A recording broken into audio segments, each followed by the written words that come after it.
Fala, meu amado, minha amada, boa noite, salve vocês com uma gloriosa paz do Senhor.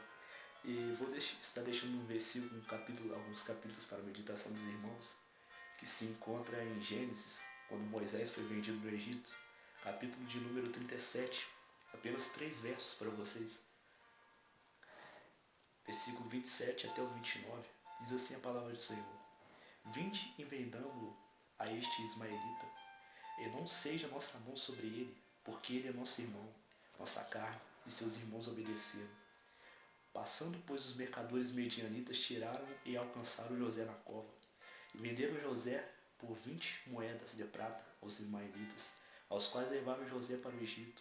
Tornando Rúben a cova, eis que José estava vendido, então rasgou suas vestes. Esse é um versículo muito interessante. Vou prosseguir com mais 2 livros, 2 Reis, quando Naamã é curado da lepra, quando ele vai até Israel e rouba uma garotinha para cativa, leva ela cativa e leva para servir na tua casa. 2 Reis, capítulo 5, verso 2, 3 e 4. E saíram as tropas de Síria, da terra de Israel, e levaram preso uma menina que ficou ao serviço da mulher de Naamã.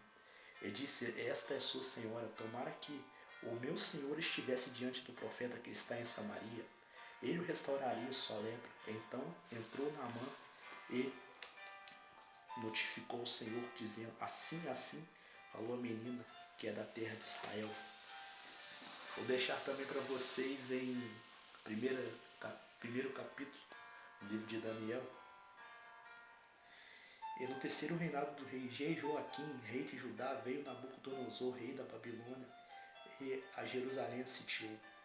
E o Senhor entregou às suas mãos o rei Jeoaquim, rei de Judá, uma parte dos utensílios da casa de Israel e da casa de seu Deus, e pôs os utensílios na casa do tesouro do seu Deus. O verso 4, vou pular. Os jovens em que verso 3. E disse o Senhor a Aspenaz, chefe do eunuco, que trouxesse alguns filhos de Israel, da linhagem real dos nobres, jovens em que não houvesse defeito algum, formoso, aparência, instruído em toda sabedoria, e sábios em ciência, entendido no conhecimento, que tivesse habilidade para viver no palácio do rei, a fim de que ele fosse ensinado nas letras, nas línguas dos caldeus. Deixar esses 3 versículos para a meditação dos irmãos. A seguinte palavra que eu quero levar para os irmãos nesses 3 capítulos é que no primeiro, em Gênesis, quando José é vendido ao Egito, seus irmãos vendem. José não compreende nada naquela hora. José só pensa: meu Deus, o que está acontecendo? Ele não sabe que Deus tinha um propósito, Deus tinha um plano, Deus tinha promessa para com ele. E José é vendido muito cedo ainda por seus irmãos para uma caravana de ismaelitas que passava. E seus irmãos pegam José, tiram ele da cova e vendem. José não compreende nada, José não entende nada. E ele é vendido aos 17 anos para uma terra estranha, para um povo estranho, e vai parar para o Egito. E vai para a casa de Potifar, chefe do guarda. O que eu quero dizer com isso? Ele tinha tudo na sua terra, ele tinha tudo na tua casa. Foi vendido, mas mesmo foi vendido para um povo estranho. Poderia ter renunciado, poderia ter renegado teu Deus, mas ele tinha o livre-arbítrio de escolher entre o bem e o mal. Foi vendido para um povo estranho, mas mesmo assim permaneceu firme, permaneceu fiel. Não saiu daquilo do plano e propósito que o Senhor tinha para com ele.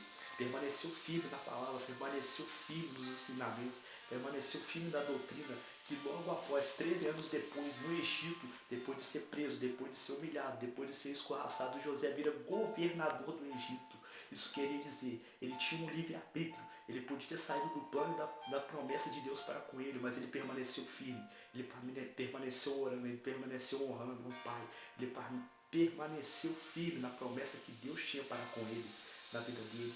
A segunda, Reis, o Naamã, do tropa da Síria, foi à terra de Israel, invadiu ela e levou uma menina cativa para servi-lo na tua casa.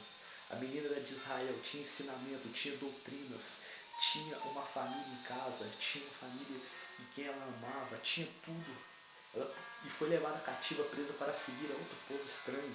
Ela podia não ter permanecido firme, ela podia ter se desviado, ela tinha o livre-arbítrio de escolher ir para o caminho do mal, não adorar mais Deus, não cultuar, não orar, mas ela permaneceu firme e ainda deu um conselho para quando Naamã pegou a lepra, que tinha um profeta na terra de Israel que podia curá-lo. Ela podia não ter falado isso, mas mesmo assim ela cumpriu o ídolo que o Senhor tinha para a vida dela. Ela cumpriu a promessa, ela cumpriu o plano, ela cumpriu o propósito que Deus tinha para com ela na vida dela. Ela não saiu daquilo que Deus tinha para com ela. Ela não foi para outras propostas, ela não adorou outros deuses, ela não saiu dos ensinamentos dela, ela permaneceu firme.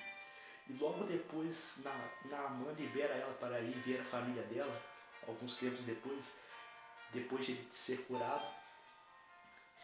E a menina podia ter seguido o caminho do mal. A menina podia ter adorado outros deuses. A menina podia ter saído da doutrina dela. Mas ela decidiu permanecer firme, falando da palavra do Senhor, mesmo em terra estranha, mesmo em casa desconhecida, mesmo em outro lugar. Em 1 Daniel, o rei Nabucodonosor vai a Jerusalém, leva e sitia Jerusalém no reinado do rei Joaquim, e leva alguns prisioneiros da terra de Judá, entre eles Daniel, Ananias, Misael e Azarias. Foram levados cativos para a terra de Babilônia, para outra terra, para outro povo. Poderiam ter adorado outros deuses, poderiam ter se contaminado com a comida, poderiam não ter seguido a doutrina, mas mesmo assim permaneceram firmes e fiéis no plano e no propósito que Deus tinha para com a vida deles.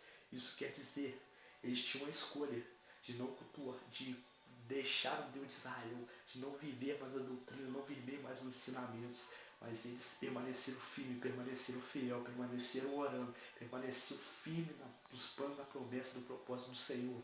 Logo, alguns anos depois que passou o reinado do Nabucodonosor e veio o reinado do rei Sírio, Daniel foi liberado, não era mais prisioneiro da Babilônia. Isso quer dizer, Daniel poderia não ter permanecido firme no propósito, no plano, porque estava em terra estranha ainda muito novo, ele, Ananias, Misael e Azarias.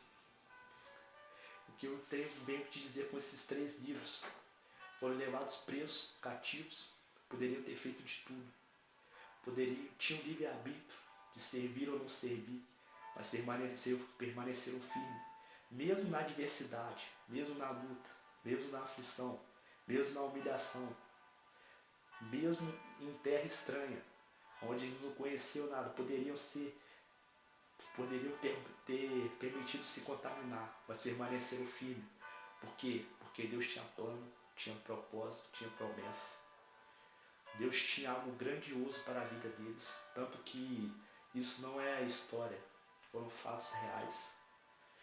Eles tinham um livre-arbítrio de não servir, mas permaneceram firmes e servirem e adorar o único Deus de Israel, o Senhor,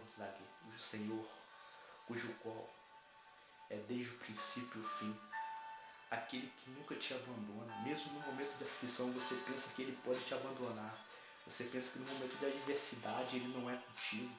Você pensa que no momento da dor, no momento da angústia, ele não é contigo, mas ele é contigo. Permanece firme, meu amado, porque Deus tem algo grandioso para você. Ele quer que você vai morar no céu.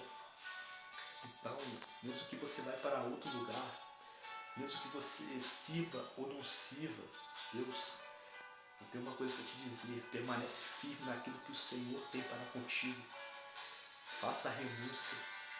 Jesus amou Deus. Em João vai dizer que Deus amou o mundo de tal maneira que deu seu único filho para que eu e você não perecêssemos, mas tenhamos vida eterna, e também para que herdássemos o tesouro do Senhor.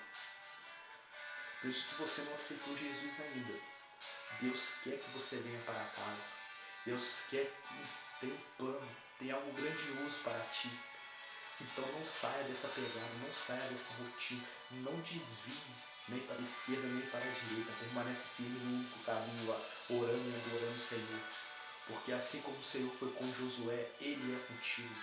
mesmo na adversidade, mesmo na luta, mesmo na angústia, mesmo no sofrimento, mesmo na humilhação, mesmo na zombaria, Deus é contigo. E assim eu peço que você fique com essa palavra e medite nela, nesses livros ou os demais livros da Bíblia. Então fique aí e uma boa noite para vocês, meus amados.